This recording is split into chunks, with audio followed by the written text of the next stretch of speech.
this idea, since the centuries, master, disciple,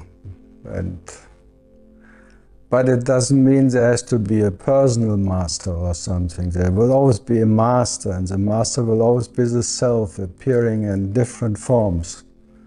So you can say even a stone can be a master, or a tree, or the world, or the universe, call it whatever. Depends on what you need. It will always be right.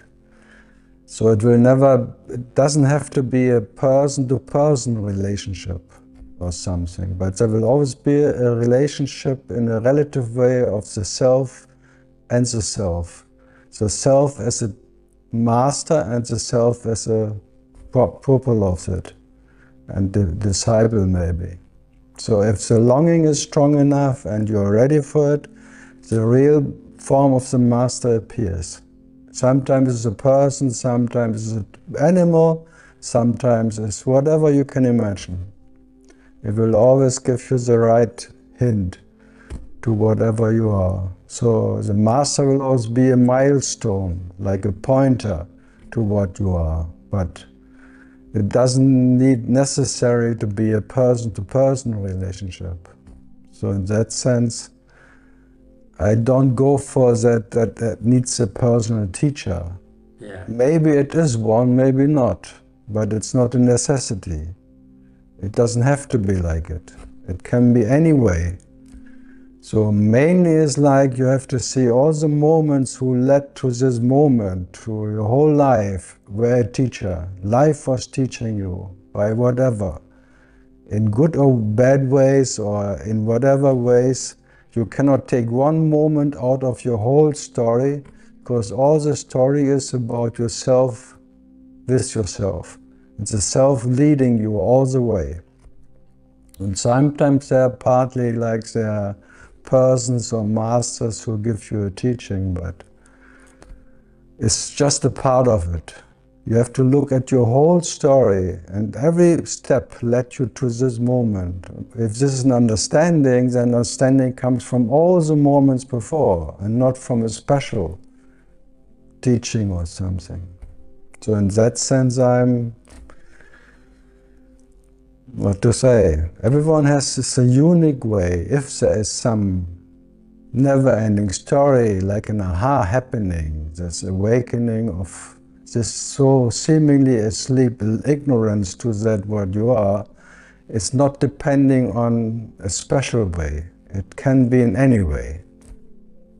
So in that sense, I have no lineage. For me, there's only this lineage of the self, and the self has no lineage. There is just moment by moment the self, whatever you call, entertaining itself or being a pointer for itself, and always ready for itself. So in that sense, grace is never, never. And grace is the only, what is the nature of self who gives you the grace of, call it teaching, pointers, milestone, direction. Without that self, nothing will happen anyway. So in that sense. Okay, thank you. So in your case, if I may ask, there was in the end no specific personal teacher. No, there was more like a mountain or natural. The mountain, Arunachala, But India. yeah, but it's more like the light of Shiva, the light of life, like awareness. It's seemingly the recognition that even the light is an experience. So even the light you cannot be. This is like the mountain, like Arunachala, the light of Shiva. It showed me that even the light is not what I am. So in that instant, I be, and will be the darkness itself. Never knowing myself in anything, not even in the purest light of awareness, I can find myself. So in not finding yourself, even the purest light of Shiva, whatever you call awareness, you can rest as that what can never be found. And never be lost for that. So what cannot be found cannot be lost, and there is a peace which is not depending on finding. That peace is not interrupted. It was, is, and will be, and not depending on understanding or finding something. So in that sense, the mountain became the final touch.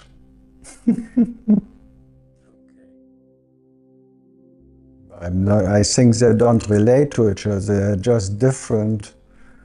Right now here there is different states where you just perceive yourself in this level of personal consciousness.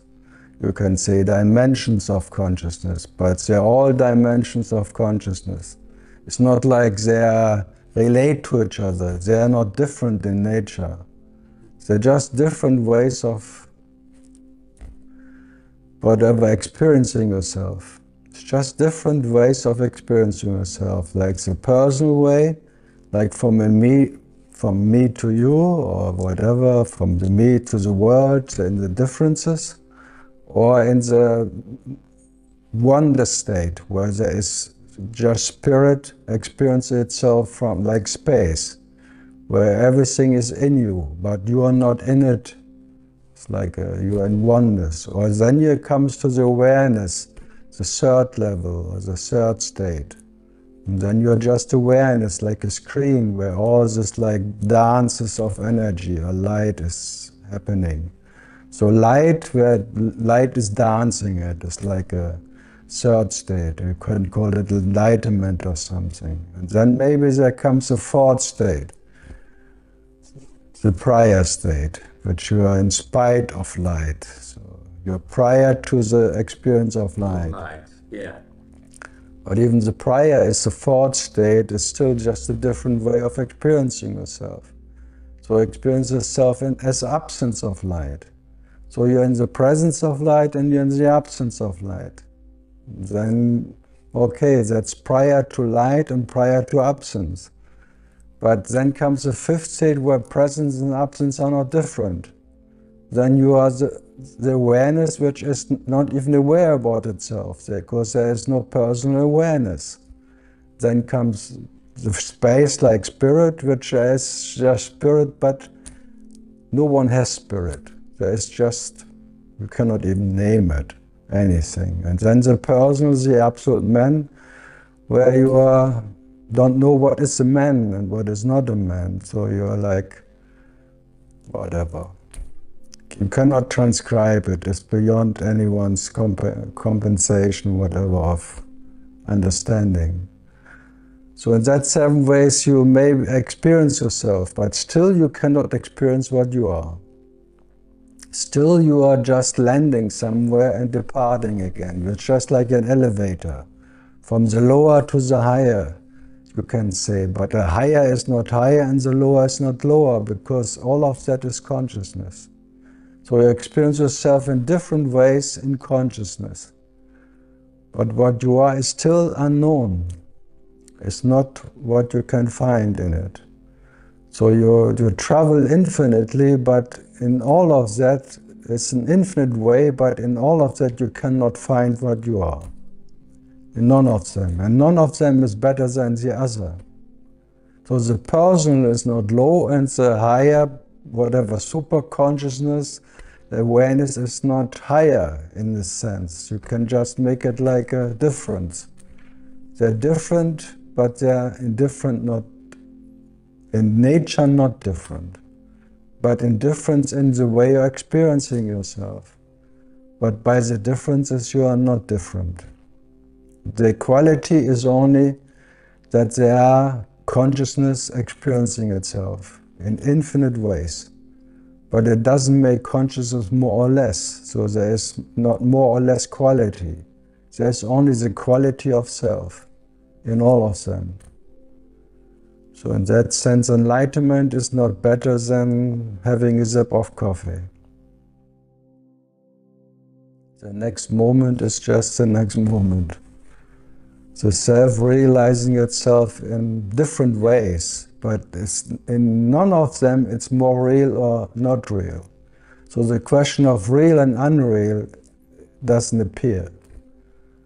It's neither real or unreal, it's just what you are. And that is I am that from Nisargadatta. I am that which is that, but not defining it. So it's not here or there or prior or anywhere. So even prior is just a pointer which is later on destroyed again. Because even prior is too much. So nothing is too less and everything is not enough for whatever. So in that sense, cosmic. Or it's like a comics to show. It's a comic consciousness who is making all these jokes and thinking higher is higher, higher is higher and lower is lower. But the question is for who? It needs one who defines it. And for him, maybe for a person, no, for a person there is higher and lower, but for the absolute there is not. Something is more or less absolute, it's impossible. There's an absolute personal experience, an absolute impersonal, an absolute absence, an absolute presence, an absolute prior, an absolute whatever.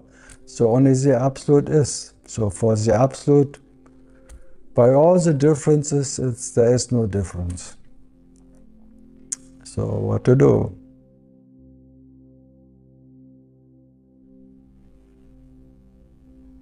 Up and down. Yeah, in the elevator. And you think you can push a button? No, it goes up and down without you even deciding it. It goes up and down. Yeah. Just where the attention goes to, and you cannot control attention. Attention just shifts the whole day up and down. The attention of that. What you are. The attention goes through different rooms of your house. It's like a big house. Your attention goes up and down, in the cellar, in the living room, in the kitchen, and in the rooftop or on the roof, in the space like this, and many different rooms. But this is the house of the self, the home for which is self, and there is no better room. In the cellar maybe there is no light, but still the self is there, what it is. So without light, so what the self is doesn't need any light to know itself or not to know itself. By that, it is the house, but it will never know what is the house. Yeah. So the nature of all these 7 states, as you mentioned them, is the same. That's all. It's the very self. It's not the same. The same. No, it's all. It's all the self. No, just to make it clear, it's not the same. It's all the self. There's nothing but self. It's always like the perceiver perceiving what is perceived is self. The heart of all of that is self. So there is no difference in differences. And no oneness in oneness. Because oneness means two again. So there's an experience of oneness, but that's not the self. Experience of two-ness is not the self. The experience of prior is not the self. That what is experiencing everything can never be experienced by whatever. So it's dreaming itself in differences, but the differences are dream-like, but they are not real in that sense. Because they don't make a difference. Okay. Bullshit. Please explain why this is bullshit. It's just giving a definition of someone who wants to blame someone who thinks he is in the old tradition and the old tradition is better than the new one, and just making differences, and the new one are not ready, they're just not finished, and whatever, the teacher's not finished, and they're giving only one advice, and it's all limited. And the old Vedanta teachers and Advaita, they are having so many different ways of giving you hints and whatever, and traditions and bhakti and jnani and all the differences, and they're much more, whatever, efficient as Neo-Advaita. Neo-Advaita is getting stuck into some recognition which is limited. And then it called like a Neo-Advaita teacher is just giving you, like a narrow mind point, one recognition. There is no one, but no one, they would say, is still one too many. And especially one who is recognizing it is still one too many, so it's not finished, Neo-Advaita. So it needs then the next step, whatever. And I would agree in it, because Neo-Advaita, like, there are so many so-called big guys and things, 20 Parson or things, this Neo-Advaita pointers or they say you are nothing, but nothing for me, if you ask me, it's still too much. It's still one who is recognizing himself as nothing, makes himself different to something else. And that is not, I'm not interested in. It's just still like a landing point.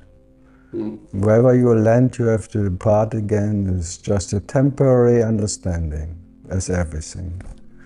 So for me, understanding will never lead to what you are anyway. And not in any way. That I'm more like Buddha, I say there is no way, in any way. You can, in no way you can reach what you are. There is no attaining what you are. And if you could be attained, it would not be what you are. So attaining the understanding of that you are nothing is still, I don't know, as I said in the beginning, bullshit.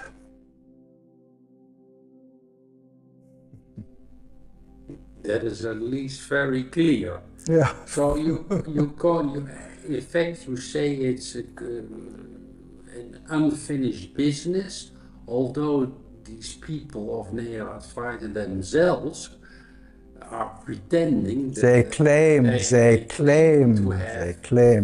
business. And whoever claims to be finished, doubtful. Because that's what itself for me is never finished, because it never started. How can that end what never started? So how can that be finished? For who?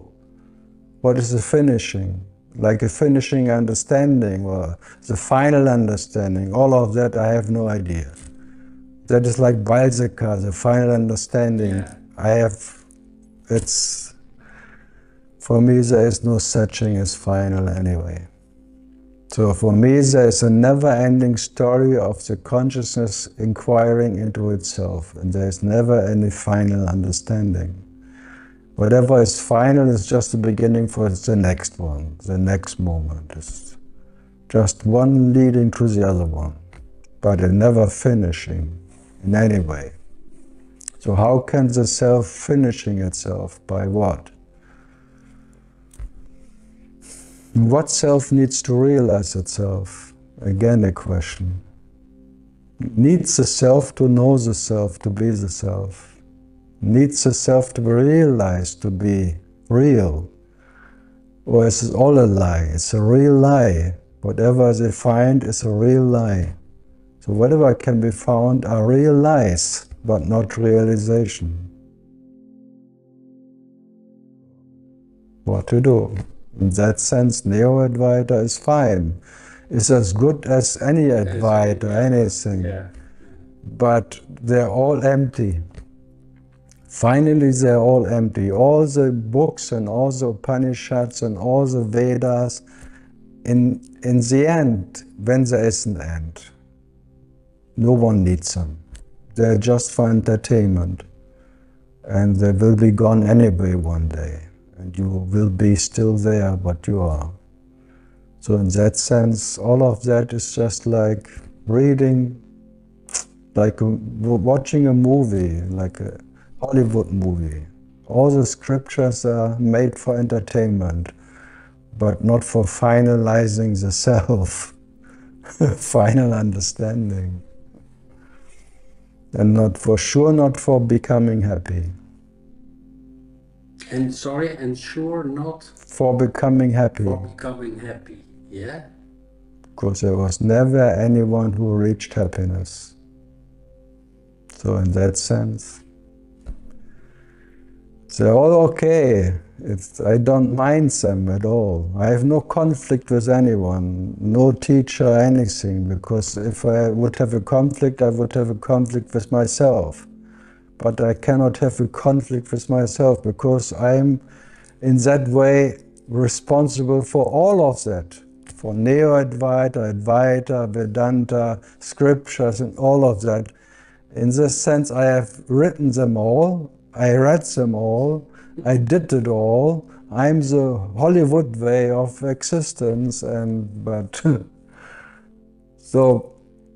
it's very easy to bury this, whatever, this absolute responsibility is light, as light. So what? So I have fun about it, but I'm not here to blame anyone. He's more or less, because whatever I can point to is ignorance will not get better by more ignorance or deeper ignorance. And that what is you may call truth has no higher or lower or deeper or anything, and no final thing for sure. So in that sense.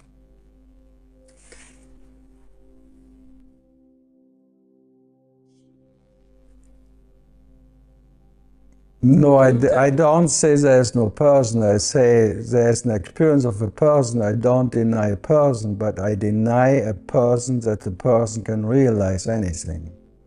Because the person is already part of realization, and that what is part of realization cannot realize anything. It's like a share can, if a share knows to be a share, no, okay. A share cannot share a share.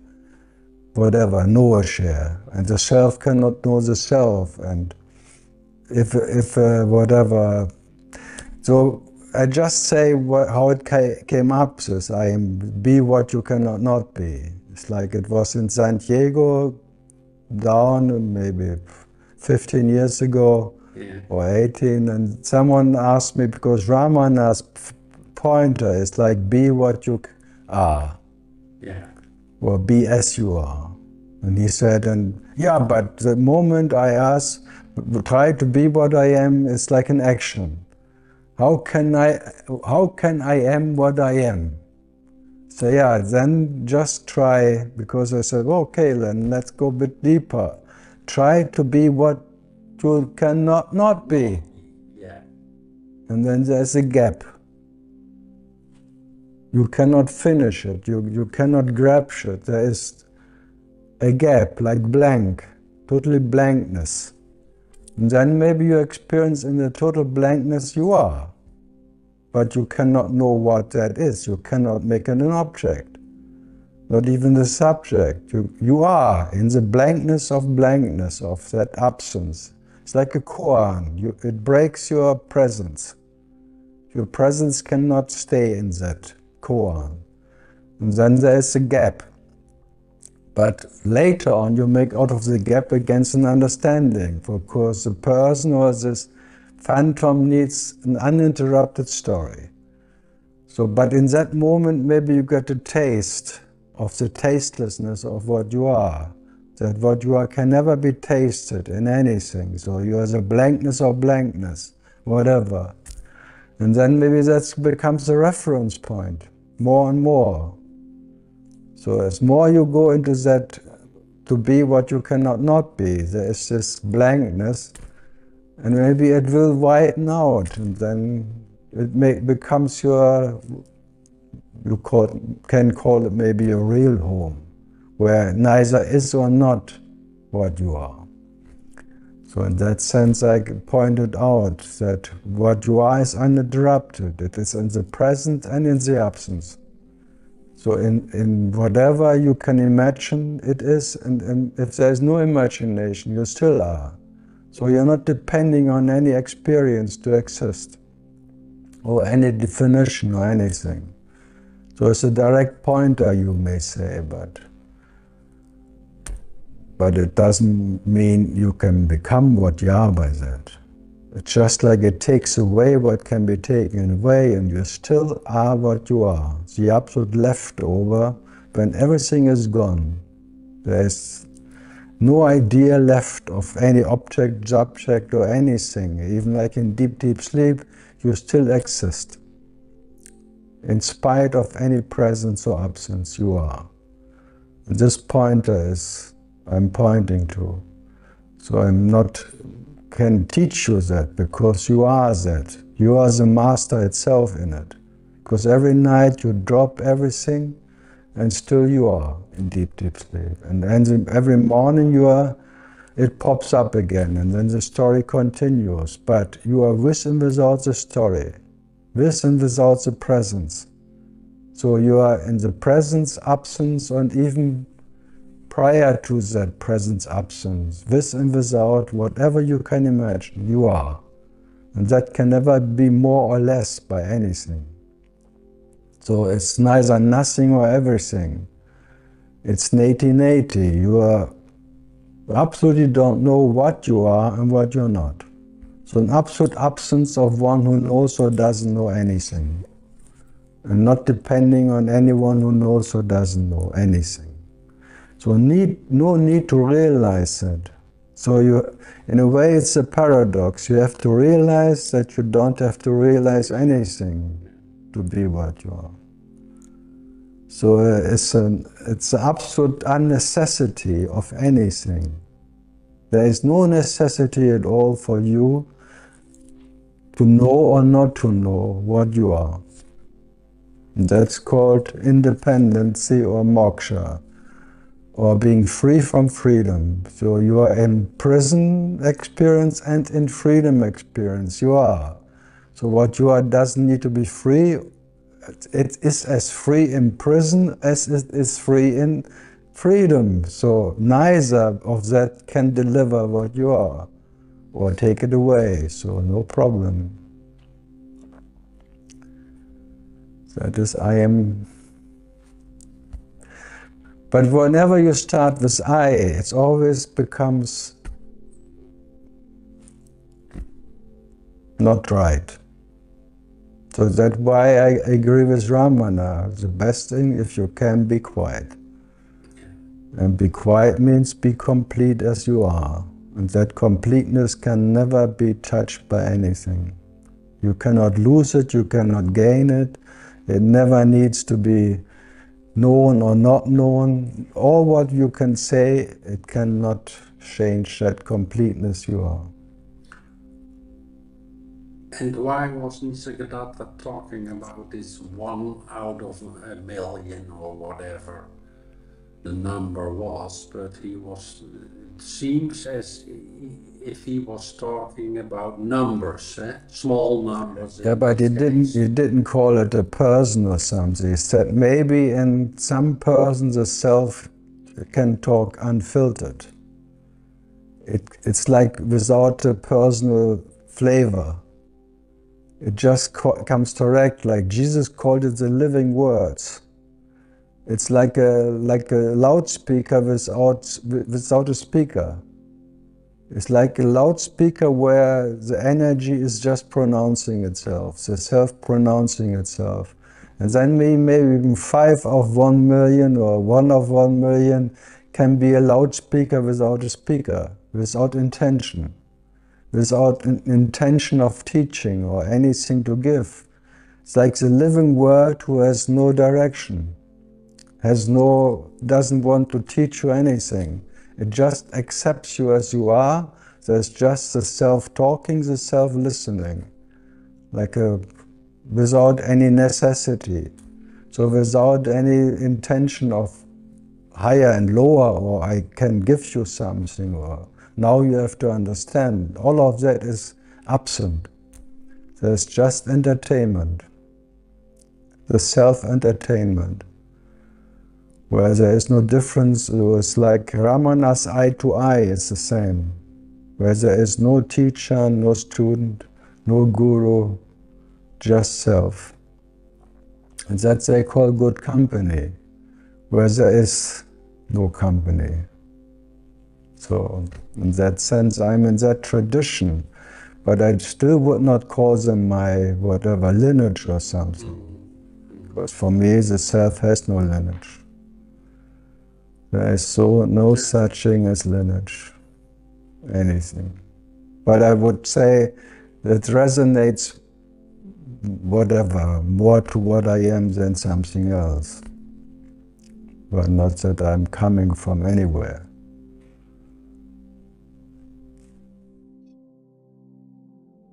It's not a little aha. It's a silent aha. It's not a little one. It's a quiet. That what is always quiet is just quiet. And that is like ah. But then silent. That's they call it. No, it's like a laughter of infinity. The infinite starts laughing about itself, that it ever could believe that something has to be done. You start laughing about yourself all the time. It's like yeah, it's like it's not a recognition anything that you laugh about your own stupidity because you cannot blame anyone else anymore, because only you can be as stupid as you can be. Absolute stupid, absolute ignorant about yourself. And maybe you fall in love with this ignorance of not knowing yourself. In that moment you fall totally in love with ignorance, because that ignorance is bliss. Not knowing yourself, what you are and what you're not, there is such an ecstasy in that not knowing at all, and being what can never be known by anyone, not even by yourself. Such a peace which is aha. So it's not a little aha or a big aha, it's just, it's like the corpse, the final breathing of the corpse. The final breath. The last breath of the corpse. Yeah. It's like a balloon and the last air goes out. Yeah, yeah. So the last hot air. Yeah, yeah.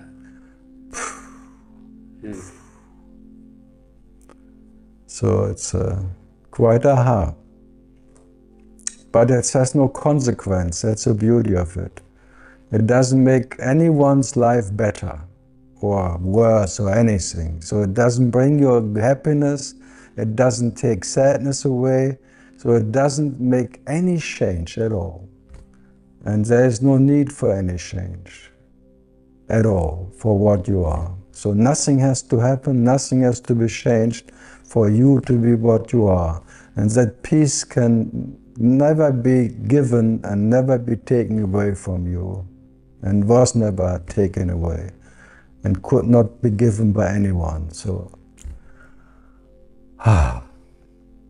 it's like whatever you call maybe the final orgasm, which can never end, never started, can never end. And this orgasm or ecstatic peace you are, that being absolute quiet, is just that. And nothing is more ecstatic than that. One never needs to experience any ecstasy at all.